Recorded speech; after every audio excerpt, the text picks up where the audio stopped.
O vídeo já vai começar, mas antes, não se esqueça de se inscrever e ativar as notificações. Bom dia, meus irmãos. Sejam bem-vindos à Casa de Deus, aula de escola dominical, aula aqui do templo principal. Eu e o pastor Hernandes, nós ministramos aulas aqui. E o pastor Hernandes está fazendo a exposição do livro dos Salmos.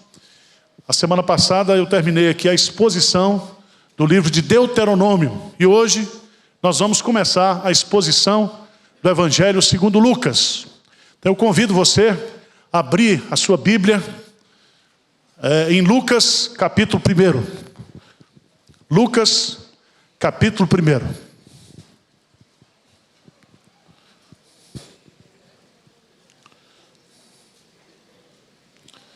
Vamos ler juntos versos de 1 a 4, o prefácio do Evangelho segundo Lucas. Todos nós sabemos que o Evangelho de Deus é um só. O Evangelho de nosso Senhor Jesus Cristo. Mas esse Evangelho, ele é apresentado nas Escrituras na perspectiva de 4 evangelistas, que não competem entre si, mas que cooperam entre si. O primeiro livro que foi escrito foi o livro de Marcos, o Evangelho de Marcos.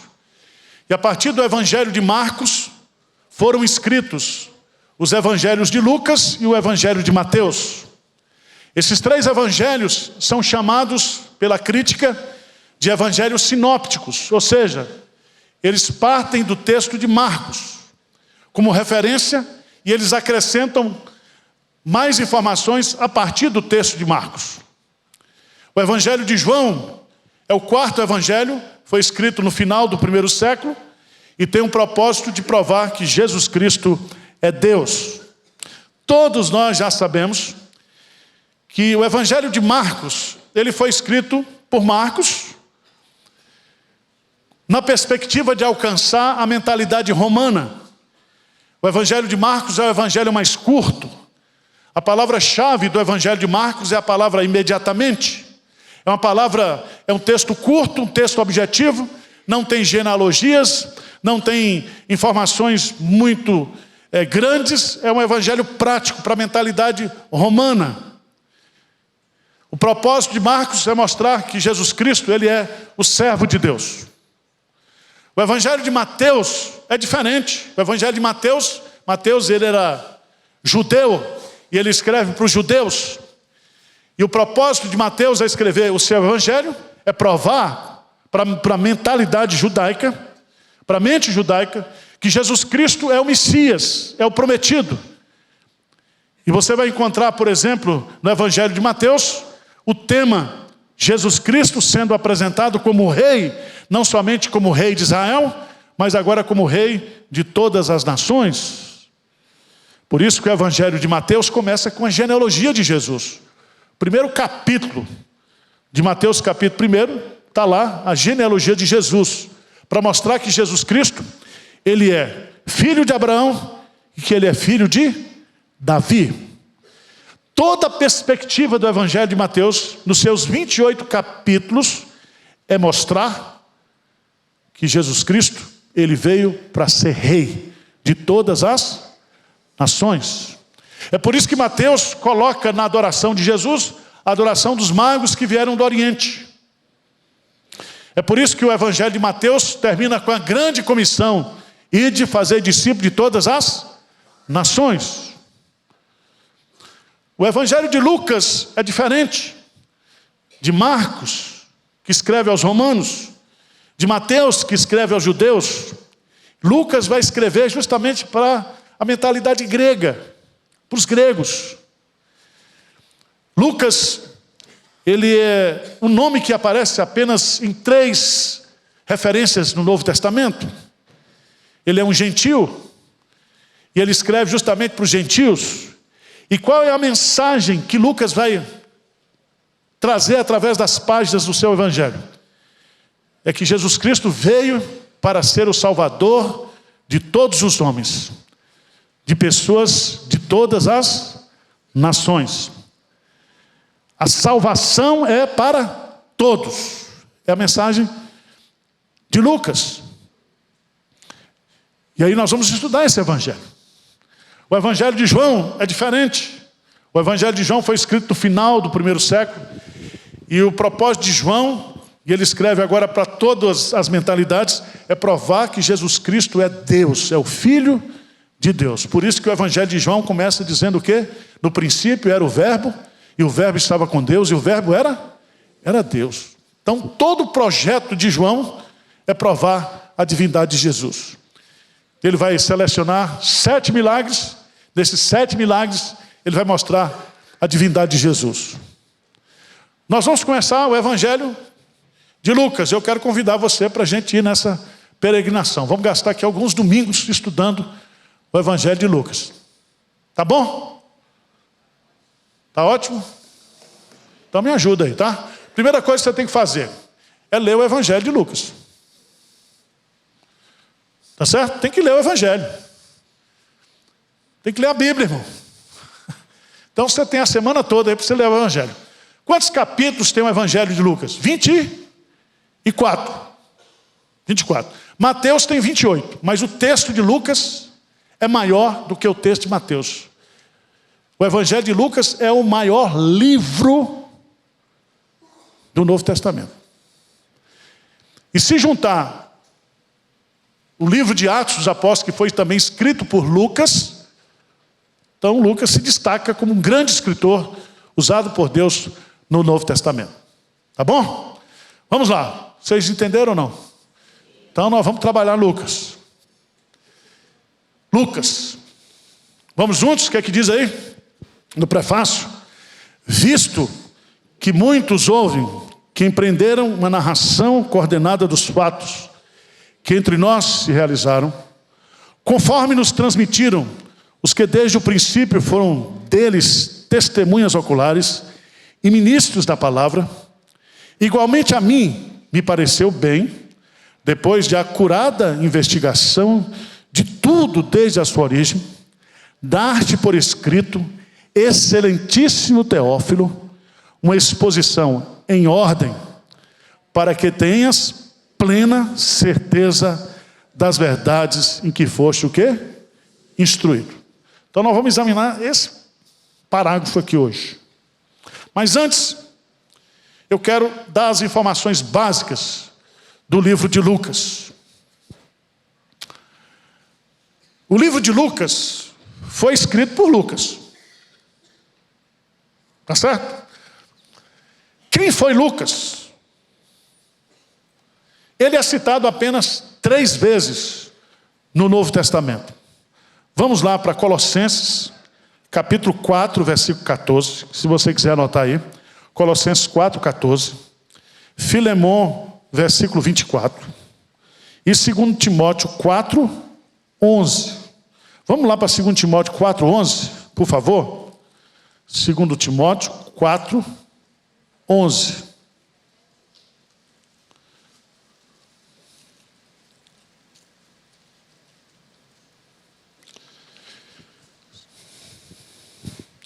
Paulo está preso em Roma, escrevendo a sua última carta. E no versículo 11 ele diz, somente Lucas está o quê? Comigo. Somente Lucas. Essa é a 3ª vez que aparece o nome Lucas no Novo Testamento. Mas ele não é um personagem fictício, pelo contrário. Lucas, ele era grego, provavelmente se converteu na igreja de Antioquia da Síria. Lucas passou a fazer parte da equipe missionária de Paulo a partir de Atos dos Apóstolos, capítulo 16. A partir da 2ª viagem missionária. Lucas é um personagem que aparece aqui como aquele que estava com Paulo no momento da sua morte. Provavelmente, Lucas também como cristão morreu aí. Lucas era médico e as informações que nós temos acerca da sua pessoa é que ele fecha o seu consultório médico e passa a ser um missionário, passa a ser um historiador de missões. Ele vai ser alguém que vai acompanhar Paulo durante o seu ministério. Esse livro de Lucas, esse Evangelho de Lucas, ele foi escrito entre os anos 61 e 63. Não existe uma data acertada. Os comentaristas aí usam várias fontes, mas para a gente não ficar viajando na maionese, no período entre 61 a 63, esse evangelho foi escrito. Qual é o objetivo principal do evangelho? O objetivo principal de Lucas é que Jesus Cristo foi enviado por Deus para morrer e para ser o salvador de pessoas pecadoras de todas as nações. Ou seja, Lucas está dizendo que Jesus Cristo não veio somente para os judeus, mas ele veio para morrer pelos pecadores. Pecadores estes que estão espalhados em todas as tribos, línguas e nações. Qual é o versículo-chave de Lucas? Por favor, Evangelho de Lucas, versículo-chave para você entender. Lucas capítulo 19, Lucas capítulo 19, grifa aí. Esse versículo resume a mensagem do Evangelho de Lucas. Lucas 19, versículo 10. O que diz aí? Porque o Filho do Homem veio buscar e salvar o perdido. Veja que Jesus Cristo, ele foi o quê? Enviado. Ele veio com um projeto, com um propósito. Buscar e salvar o que se havia perdido. O homem pecador. Mas veja bem, lá em Lucas capítulo 24, você vai grifar isso também. Lucas capítulo 24. Porque esses dois versículos completam esse versículo 19 e 10. Lucas capítulo 24, versos 46 e 47. Vamos ler juntos? Lucas 24, 46 e 47. Vamos lá? O que diz? E ele disse: assim está escrito que o Cristo havia de padecer e ressuscitar dentre os mortos no terceiro dia, em que em seu nome se pregasse arrependimento para remissão de pecados a todas as nações, começando de... Então veja bem, assim está escrito que é o Cristo. Ele não usa a palavra Jesus. Por que a palavra Cristo? Porque a palavra Cristo significa o ungido. A palavra Cristo é a palavra no grego que identifica o Messias, o ungido de Deus. Isaías capítulo 61, eis que o Espírito de Deus está sobre mim e me ungiu. Então Cristo é o ungido de Deus, ele veio para realizar a obra da salvação e para que depois que ele realizasse essa obra da salvação, essa mensagem fosse empregada a todas as nações, para que as pessoas de todas as nações se arrependessem e crescem em Jesus Cristo. Tá bom? Então o Evangelho de Lucas é bom para você dar para incrédulo, tá? Você diz assim, olha, tem uma mensagem para você aqui, você não é judeu, você não é romano, você é gentil como eu. Então, leia o Evangelho de Lucas. Evangelho de Lucas. Agora, coisa importante para a gente entender. Qual é o capítulo-chave de Lucas? Aí os comentaristas debatem para lá, para cá, para cá. Mas o capítulo-chave de Lucas é o capítulo 15. Capítulo 15, vamos lá para... O que é que tem no capítulo 15 de Lucas? Jesus recebe pecadores. Pense em alguém que gosta de pecador. É Jesus. Por isso que os fariseus não gostavam de Jesus. Porque Jesus gostava de pecador. E diz aí, no capítulo 15, diz assim, vamos ler juntos isso aí?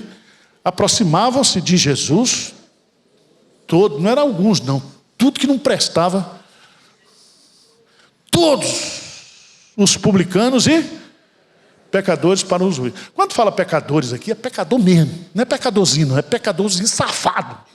Prostituto, tudo que não prestava. Gostava em Jesus. Por isso você está aqui hoje, com essa cara de santo, mas você não vale nada. Se você não se reconhecer pecador, você não pode crer em Cristo. Você não pode receber a salvação dele. Porque ele diz, eu não vim para os sãos, porque os sãos não precisam o quê? Eu vim chamar pecadores ao arrependimento. Jesus vai contar 3 parábolas. Primeira palavra da ovelha perdida. Segunda palavra da dracma perdida. Terceira palavra do filho pródigo. O que essas 3 parábolas nos ensinam? É Jesus indo atrás do pecador. E vai nos ensinar uma coisa importante. Muito importante. É que há mais alegria no céu por um pecador que se arrepende do que 99 justos que não precisam de arrependimento. Então, se você é pecador como eu, palmeirense, você tem que gostar de Lucas. Jesus, além de gostar de pecador, gostava de vinho tinto. Era o defeito que ele tinha. Calma, minha irmã. Tá certo? Tá aí. Lucas vai mostrar esse lado de Jesus maravilhoso. E qual é a natureza literária de Lucas? E aqui eu quero gastar um tempinho com você. Porque Lucas, ele faz um prefácio aqui. Lucas, eu acho que ele era o único dos 4 evangelistas, ele era o único que tinha formação intelectual. Mateus não tinha formação. Mateus, ele era o quê? Publicano. Funcionário público. João Marcos, você sabe, não tinha formação nenhuma. João, nem se viu. João era o quê? Pescador. Não tinha formação. Lucas, ele era o quê? Médico. Para ser médico, tinha que ter passado na universidade. Então, Lucas, ele é um sujeito que conhecia. Uma boa formação. Esse prefácio desse aqui, no grego, na língua grega, é uma linguagem escorreita. É uma linguagem, assim, de alto nível. E ele vai colocar aqui para a gente algumas informações. Ele está dizendo, por que eu escrevi o Evangelho? Por que eu escrevi esse Evangelho? Tá certo? Eu queria que você me acompanhasse. Ele começa o texto com esse prefácio, com um prólogo. E aqui, se você for para a língua grega, é uma única sentença, período composto.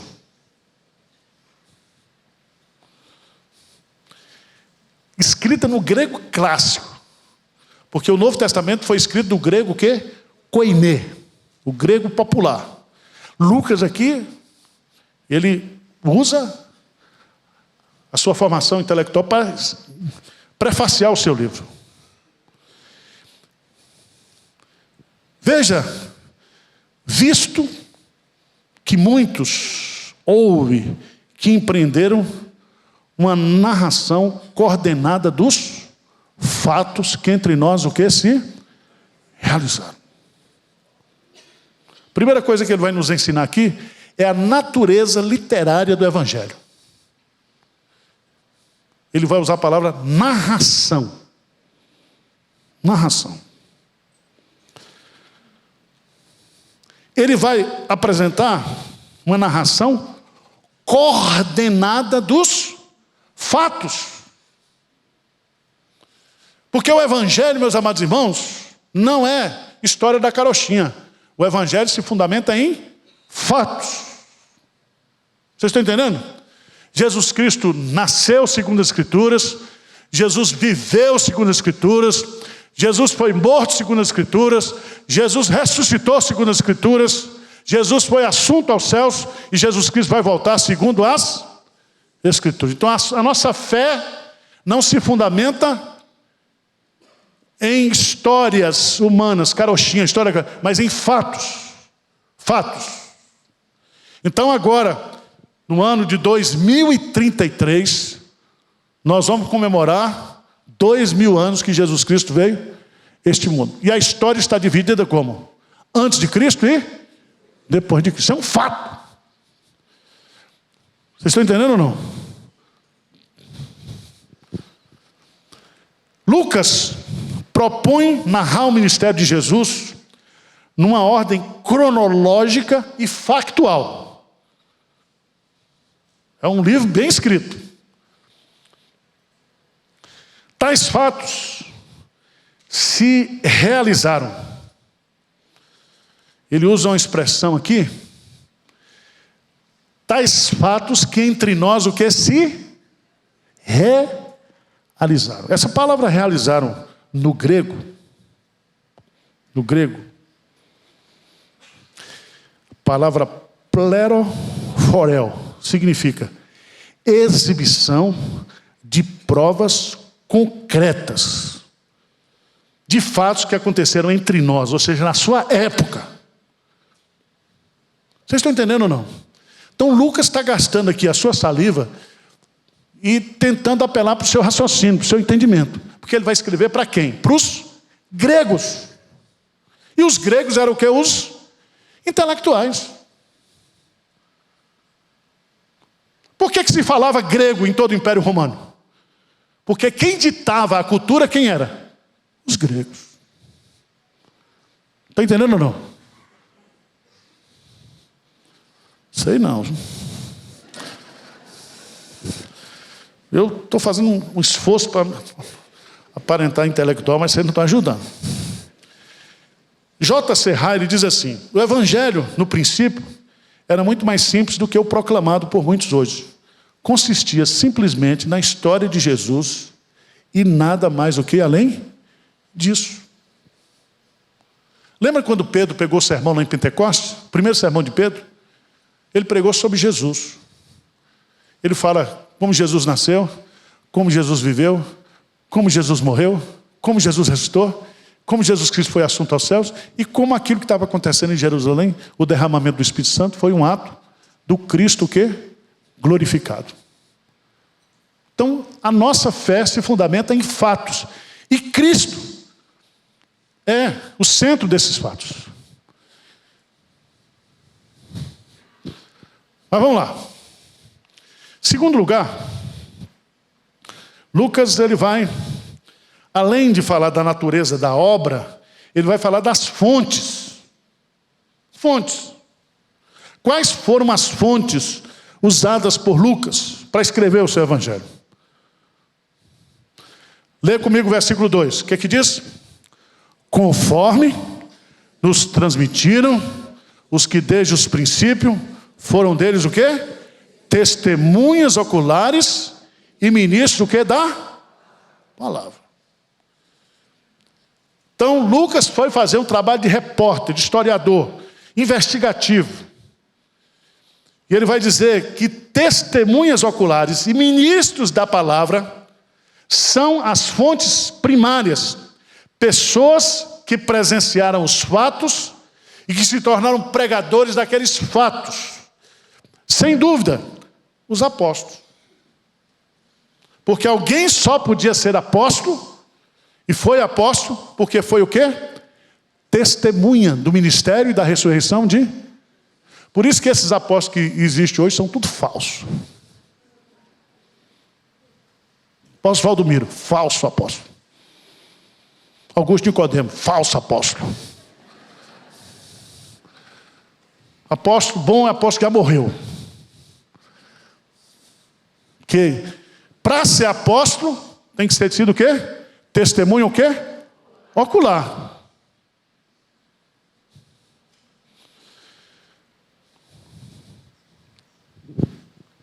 É tão interessante que o método que ele vai usar aqui de pesquisa, vê para mim aí, por favor. Versículo 3. Então nós temos o quê? A natureza da obra, nós temos as fontes da obra, e agora nós temos o quê? O método de pesquisa. Qual foi o método de pesquisa que ele usou aqui. O doutor cientista aí, qualquer coisa você corrige aí, dá uma força, porque isso é do dia a dia de vocês lá, né? Método de pesquisa. Versículo 3, o que é que ele diz? Acurada investigação de tudo desde a sua o quê? Origem. Acurada investigação de tudo desde as suas fontes originais. Em outras palavras, há dois aspectos envolvidos aqui.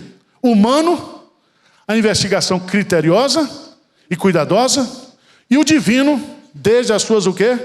Origem. A palavra origem aqui, anotei, significa origem celestial, ou algo que vem de Deus. Lucas fez uma pesquisa pessoal, mas o que ele escreveu foi inspirado pelo Espírito Santo. Abra a sua Bíblia em 2 Pedro, capítulo 1, versos 20 e 21. 2 Pedro, capítulo 1, versos 20 e 21. O que é que diz lá? Vamos ler juntos? Sabendo, primeiramente isso, que nenhuma profecia da Escritura provém de particular o quê? O que mais? Porque nunca jamais qualquer profecia foi dada por vontade. Entretanto, homens santos falaram da parte de Deus, movidos pelo... Existe um princípio da inspiração da Escritura, chama inspiração plenária o quê? Verbal. Deus respeitou Lucas, a sua pesquisa investigativa, mas ele foi movido pelo Espírito Santo. A palavra movido vem da linguagem náutica. Ele recebeu a influência. E Deus inspirou não somente as palavras, mas as ideias. Porque não existe palavra sem ideia, tem?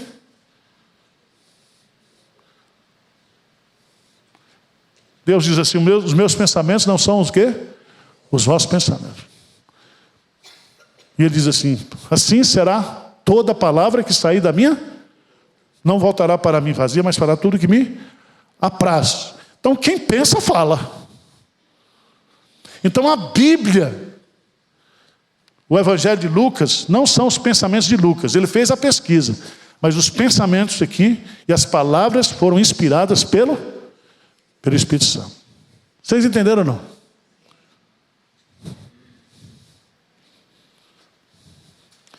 Então veja bem, a natureza da obra, narração coordenada dos fatos.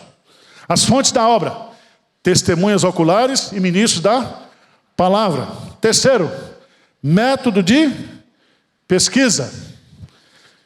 Existe o método humano e a influência o quê? Divina. Lucas fez uma pesquisa pessoal, mas o que ele escreveu foi o quê? Inspirado pelo Espírito Santo. Então o que ele escreveu não são palavras de homens, mas palavras de Deus. Quarto lugar, forma de apresentação. Ele diz assim, igualmente a mim me pareceu bem, depois de acurada investigação de tudo desde a sua origem, dar-te por o quê? Escrito. Ele podia fazer um vídeo ou não? Um documentário, um vídeo? Podia ou não? Não podia, porque na época não tinha. Certo? Mas ele traz essa pesquisa por escrito. Por quê por escrito? Porque esse foi o método escolhido por Deus. Porque quando você usa a tradição oral, ela muda. Se eu contar um fuxico aqui para o Benjamin, e o Benjamin contar para ele, quando chegar lá em cima, não é mais o fuxico que eu contei. Já está tudo o quê? Deturpado. Mas o que está escrito está o quê? Escrito, não pode mudar. Por isso que a revelação é o quê? Escrita. Por que a Bíblia nos foi dada escrita? Justamente para que ninguém possa o quê? Modificar. Está entendendo? Tá ou não? Por isso que a Bíblia, tudo que outrora fora escrito. Deus disse para Moisés, escreve Moisés. Escreve. escreve. Quando Deus vai dar a lei para Moisés, ele escreve a lei. Escreve onde? Na pedra. Por que não foi no papel? Porque a palavra de Deus é eterna. E a pedra é uma metáfora de que a palavra de Deus jamais o quê? Passará. Passarão os céus e a terra, mas a palavra de Deus permanece para sempre.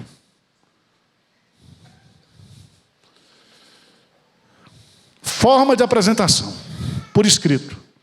O texto é a forma que Deus escolheu para revelar aos homens. A revelação escrita resume os pensamentos de Deus que foram verbalizados pelo Espírito Santo. O texto protege a mensagem das distorções comuns da comunicação o quê? Oral. Por quê? Nós, pastores, temos que estudar o grego e o hebraico para fazer a exegese. Estudar o texto o quê? No original. O que é o sermão? O sermão é a explicação do texto e a aplicação na sua vida o quê? Pessoal. Mas tudo tem que partir da Escritura. Prega o que? A palavra. Prega a Escritura. E a Escritura está fechada já. Não tem mais adendo. Quem são os destinatários da obra? Aí a confusão começa. Escrito para dar-te, versículo 3, para dar-te por escrito, excelentíssimo o quê? Teófilo. Teo significa Deus, filos, amigo. Teófilo significa o quê? Amigo de Deus.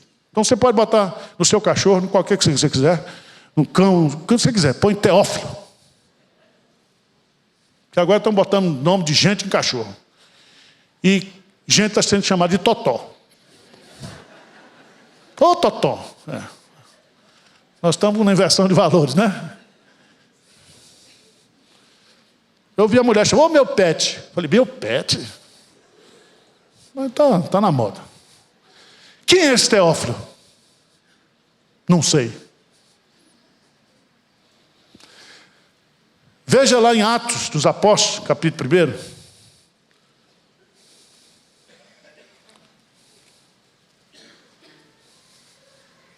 Atos dos Apóstolos, capítulo 1, que é a continuação da obra de Lucas. Lucas escreveu Atos, capítulo 1, veja lá rapidamente.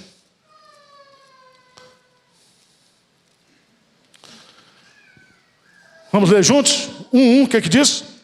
Escrevi o primeiro livro, ó Teófilo, relatando todas as coisas que Jesus começou a fazer até o dia que, depois de haver dado mandamentos por intermédio do Espírito Santo aos apóstolos que escolheram, foi levado o quê? Às alturas. Então esse Teófilo é provavelmente uma figura, um cidadão, né, grego, e ele escreve, ou ele está usando aqui uma figura que não existe, apenas aí como é que usa na linguagem? Uma figura né? É Fernando Pessoa, quando ele não escrevia, ele usava 3 pseudônimos. Fernando Pessoa, poeta português, ele usava 3 pseudônimos. Então, Teófilo aqui significa alguém, uma pessoa. Agora, se me perguntar o RG dele, eu não sei, onde ele mora, quem é, não sei de nada. Aí pergunta para Augusto Nicodemos, que é mestre nessas coisas. Vamos lá. Qual é o objetivo da obra? Lê comigo o versículo 4. Bem forte. O que é que diz?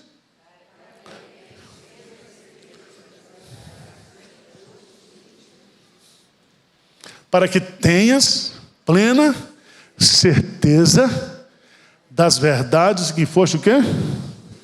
Então você foi instruído sobre algumas verdades, e agora eu estou escrevendo você para que você possa ter certeza do que aquilo que você aprendeu está fundamentado nas Escrituras Sagradas. E o que é que... Qual é o propósito de Lucas? Ele quer que Teófilo saiba que Jesus Cristo veio para salvar todo pecador, inclusive o que? Teófilo. Tá bom? Vamos lá. Como é que a gente esboça o livro de Lucas? Porque quando você vai trabalhar com gente assim da academia é difícil, porque os acadêmicos eles vivem no mundo deles. Usam umas palavras difíceis, sim, né? Por isso, quando o sujeito escreve uma tese de doutorado, por exemplo, para publicar a tese tem que passar por porque o cara viaja na maionese. Ele usa termos, né? Ele usa fontes, né? Por exemplo, quem trabalha na área de linguística tem que falar sobre Foucault. Derrida. Aí eu, quem é esse Derrida? Tá igual quando eu cheguei aqui em São Paulo, eu ganhei um paletó Hermenegildo Zenga. Eu falei, quem é esse Hermenegildo? Porque Hermenegildo lá da Bahia era um dentista que tinha lá na minha cidade. Hermenegildo. O ignorante sofre, né? Então, é importante você entender aqui a linguagem que Lucas vai usar. E aí eu queria chamar a sua atenção, porque eu li, observei, diferentemente dos outros livros, porque isso aqui é uma narrativa o quê? Coordenada de fatos. Eu falei, como é que essa narrativa está coordenada? Faz sentido para você? Como é que Lucas vai estruturar o texto? Ele vai estruturar os fatos. Aí eu queria chamar a sua atenção para a primeira parte, que significa o início ou a inauguração da narrativa dos fatos. Começa no capítulo 1 e vai até Lucas, capítulo 4, versículo 13. Lucas 1 até 4:13. Então passa um risco aí na sua Bíblia. Isso aí é a primeira divisão do livro. O que ele vai falar aí, irmãos?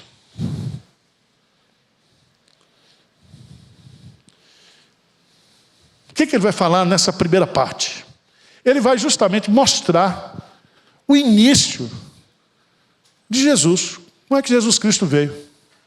E Lucas, ele se diferencia dos outros, o quê?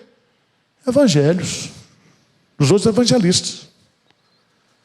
Porque ele vai escrever mais informações sobre Jesus do que os outros. Então ele começa, no capítulo 1, ele vai começar falando sobre 2 anúncios de nascimento e 2 nascimentos. Quais são os 2 anúncios de nascimento? Primeiro de João Batista. Depois ele vai registrar o anúncio do nascimento de Jesus, porque primeiro vem João Batista, depois vem Jesus. Vocês entenderam? Depois, no capítulo 2, ele vai narrar o nascimento de Jesus. E como ele está narrando fatos, ele diz, naqueles dias foi publicado um decreto de César Augusto. E aí você vai descobrir que Lucas vai dar detalhes que nenhum outro evangelista vai dar. Vocês estão entendendo ou não? Ele vai dar informações históricas. No capítulo 2 ele fala do nascimento de Jesus. No capítulo 21, no verso 21 do capítulo 2, ele fala da circuncisão de Jesus. Depois, verso 22 em diante, ele vai falar sobre a apresentação de Jesus. Depois, no final do capítulo 2, de 41 a 52, ele vai falar da adolescência de Jesus, quando Jesus foi ao templo. Nenhum evangelista fala isso, só Lucas faz isso. Vocês estão entendendo ou não? Capítulo 3, começa o ministério de João Batista. pregação de João Batista, o testemunho que João dá acerca de Jesus, o batismo de Jesus, a genealogia de Jesus. Veja que Lucas não coloca a genealogia no capítulo 1, mas vai colocar no capítulo o quê? 3, porque para a mente grega, genealogia não é coisa o quê? Importante. Para judeu, sim. Quem você é? De que tribo? Tá certo? Mas não perguntava nada. Veja que a genealogia de Jesus Cristo é diferente. Na genealogia de Mateus, começa de cima para baixo. Começa de Abraão até chegar em Jesus. Aqui é diferente. Começa de Jesus. Diz assim no versículo 9, olha, tinha Jesus cerca de 30 anos ao começar o seu. Era como se cuidava filho de José, filho de Eli. Como é que termina? Versículo 38. Cainã, filho de Enos, Enos, filho de Sete, e este filho de Adão, e Adão, filho o quê? De Deus. Veja que ele está querendo mostrar que Jesus procede de Deus, de Adão. Ele não está preocupado aqui em apresentar Jesus como um homem judeu. Vocês estão entendendo ou não? Veja, vou explicar de novo. Mateus capítulo 1. Mateus 1 diz assim, livro da genealogia de Jesus, filho de Davi, filho de Abraão. Não diz filho de Adão, nem filho de Deus. Porque a mentalidade de Mateus é apresentar Jesus como um descendente, o quê? Judaico. Está entendendo ou não? Aí, voltamos para Lucas. Lucas, capítulo 4, a tentação de Jesus. E aí, a partir do capítulo 14, começa então o ministério público de Jesus. Então, veja bem, como é que os fatos estão ordenados. Primeiro, do capítulo 1 até o capítulo 4, versículo 13, nós temos o início de Jesus. Os 30 primeiros anos, até ele começar o seu ministério. A partir do capítulo 14, versículo 14, do capítulo 4, Jesus então vai se mudar de... Jesus nasceu onde? Em Belém. Jesus morou os seus primeiros anos em Nazaré. Mas quando ele começou o seu ministério, ele mudou-se para onde? Para Galiléia. Foi morar na cidade de Cafarnaum. Foi morar na Galiléia. Galiléia dos gentios. A base do seu ministério. Então, a partir do capítulo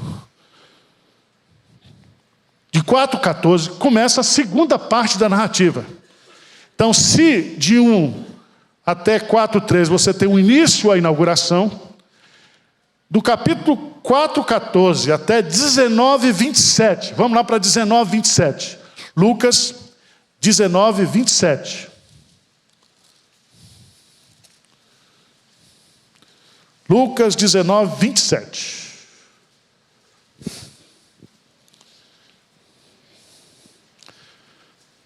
Quanto, porém, a esses meus inimigos, que não quiseram que eu reinasse, sobre eles trazei-os aqui e executai-os na minha o quê? Presença. Então ele termina a segunda parte do seu ministério contando uma parábola. Depois não vamos entrar nesse negócio de parábola. Lucas tem algumas parábolas diferentes. Então, até a entrada triunfal de Jesus em Jerusalém, ele está exercendo o seu ministério. Aí você vai acompanhar o ministério de Jesus na Galiléia, e você vai encontrar o ministério de Jesus peregrinando da Galiléia até chegar à última semana do seu ministério em Jerusalém.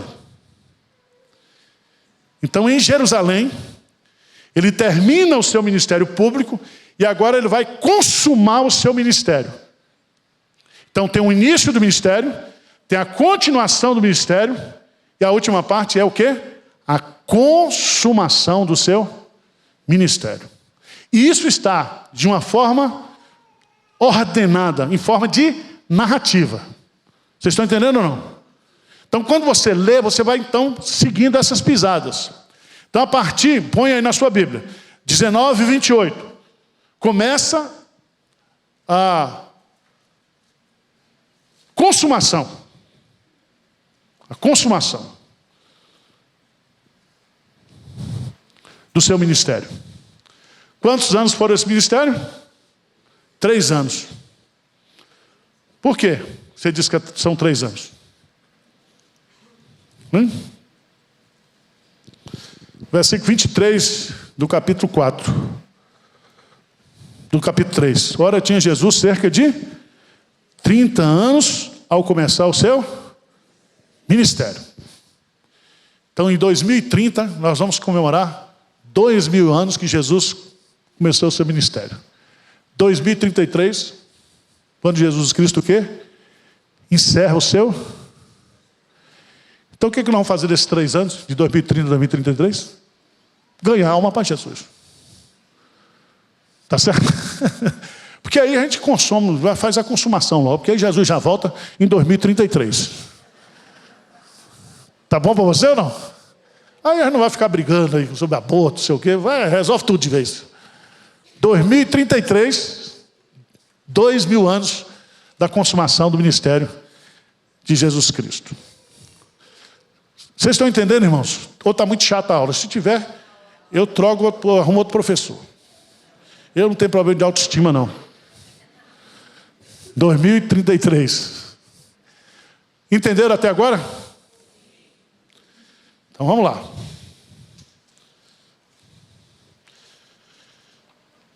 Vamos começar então. Nós temos aí mais 10 minutos.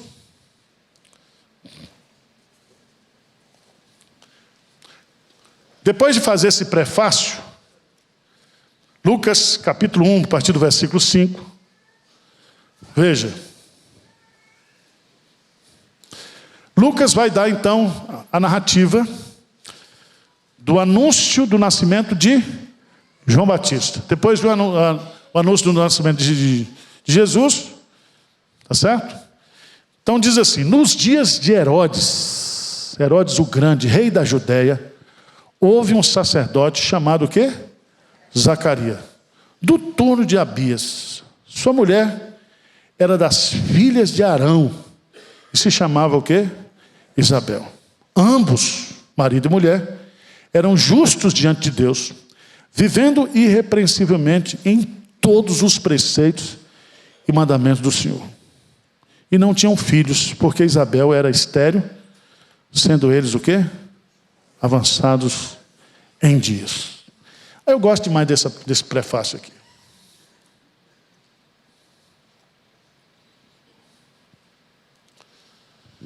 O nome Zacarias significa Deus se lembrou. Casado com Isabel, Isabel se chamava Deus é meu juramento. Esse casal foi escolhido por Deus para serem pais de João Batista. E João Batista significa Deus é cheio de graça. Nos versos 5 a 7, nós temos 3 informações importantes. Pertenciam à linhagem o quê? Sacerdotal. Linhagem o quê? Quem era Zacarias? Um sacerdote. Ele trabalhava no turno de Abias. E suas mulheres, a sua mulher era das filhas de Arão. Então era uma família de levitas. Coisa importante que eu acho aqui também é que eles tinham uma vida espiritual o quê? Irrepreensível. Porque veja bem, irmãos, o pessoal precisa aprender isso. Se você olhar para como estava a religião na época de Jesus, a religião estava boa ou estava ruim? Hein? Na época de Jesus, estava boa ou estava ruim? Estava péssima. A briga toda do ministério de Jesus foi contra quem? contra os presbiterianos lá, dos sacerdotes e os escribas e os fariseus. Mas o fato de ter coisa errada na igreja não significa que não tenha gente o quê? Crente.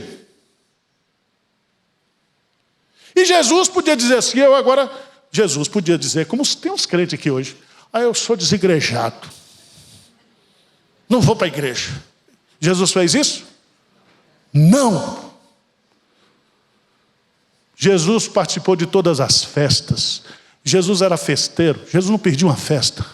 O evangelho de João é o evangelho das festas. Jesus ia para tudo quanto era festa. Jesus ia ensinar no templo. Ia ou não ia? Ia para o templo.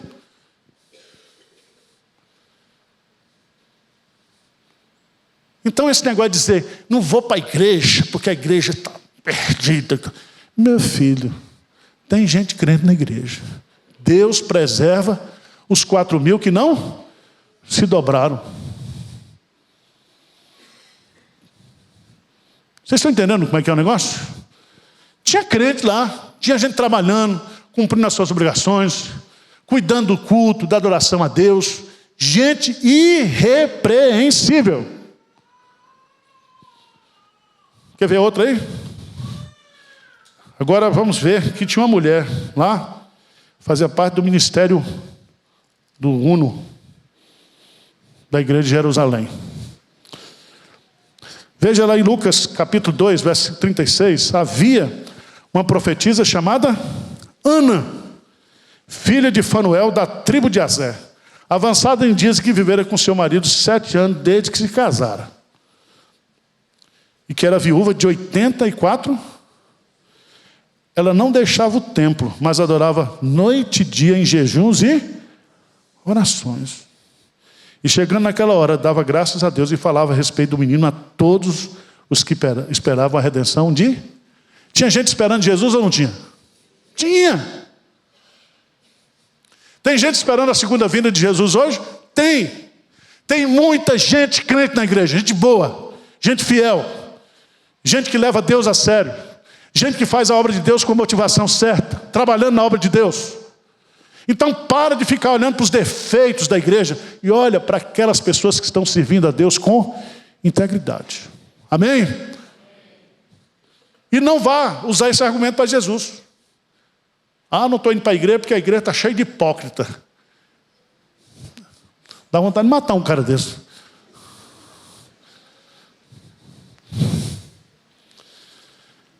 Mas vamos ver no texto, que eu quero terminar aqui, só para a gente dar uma introdução. Eu acho isso aqui maravilhoso. Os sacerdotes eram um casal idoso que não tinha filho. É a terceira informação. Primeiro, pertencia à linhagem sacerdotal, tinha uma vida espiritual irrepreensível. Era um casal idoso que não tinha o quê? Filhos, porque Isabel era o quê? Estéril. Os sacerdotes eram divididos em 24 turnos e cada sacerdote se via no templo 2 semanas por ano. Zacarias cumpriu o seu turno de serviço quando foi escolhido para oferecer incenso no santuário. Veja os versos 8 e 9 lá. Versos 8 e 9. Ele foi escolhido. Então, veja lá. Ora, aconteceu que, exercendo ele diante de Deus o sacerdócio, na ordem do seu turno, coube-lhe por sorte. Veja que coisa estranha. Por sorte. Segundo o costume sacerdotal, entrar no santuário do Senhor para queimar o quê? O incenso. Durante esse tempo, toda a multidão do povo permanecia da parte de fora orando. E eis que lhe apareceu um anjo do Senhor em pé, à direita do altar, o quê? Do incenso. Então, irmão, não deixe de vir para a igreja, porque vai que o anjo vai aparecer para você. Ele estava cumprindo a sua obrigação. Foi coincidência ou não? Não, porque na vida do crente não tem coincidência. É Jesuscidência, como diz os malucos. Naquele momento que ele estava servindo a Deus, o anjo o quê? Aparece. E traz uma mensagem para ele. Qual é a mensagem? Hein, gente? Qual é a mensagem? Qual foi a mensagem, irmãos? Qual foi a mensagem, irmãos? Hein? as tuas. Versículo 13. Porém o anjo diz: Zacarias, não temas, porque a tua oração foi ouvida. Isabel, tua mulher, te dará à luz um filho, a quem darás o nome. Em ti haverá prazer e alegria, e muitos se regozijarão com o seu nascimento. Que coisa maravilhosa. Passaram anos orando. Um dia, a oração foi o quê? Respondida. Foi respondida quando ele estava na balada? Fumando um cannabis? Ele estava queimando incenso, mas onde? No templo. Aí o anjo aparece. Louvado seja Deus por isso. Porque quando a gente vem para a igreja para adorar, para buscar o Senhor, Deus se revela a nós pela sua palavra. Amém? O resto fica para a semana que vem. Você vai ler o livro de Lucas, tá? Porque nós temos que combater o analfabetismo bíblico. Pastor Hernando que gosta de usar essa expressão. Analfabetismo bíblico. Então para de ouvir vídeo, ver vídeo, ouvir. Tem crente hoje que só vive disso. John Piper, não sei quem. Fica ouvindo. Vai ler a Bíblia, meu. Estudar a Bíblia. Vamos ficar de pé? Leia a Bíblia essa semana. Leia a Bíblia e faça oração. Semana que vem a gente continua Lucas, se eu não tiver o pastor Hernando com Salmos. Tá bom, irmãos?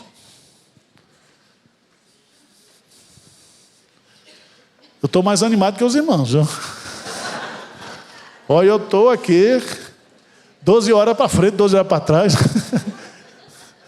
Senhor Deus, a Tua palavra é maravilhosa. Quando nós lemos a Tua palavra, nós ficamos deslumbrados com a revelação escrita do Senhor. A palavra fala ao nosso coração. A palavra nos instrui, nos santifica, nos anima. Louvado seja Deus pela Tua palavra. Que nós possamos amar essa palavra, estudar essa palavra, praticar essa palavra, viver essa palavra. Essa é a nossa oração em nome de Jesus. Amém, Senhor. Amém. Deus abençoe.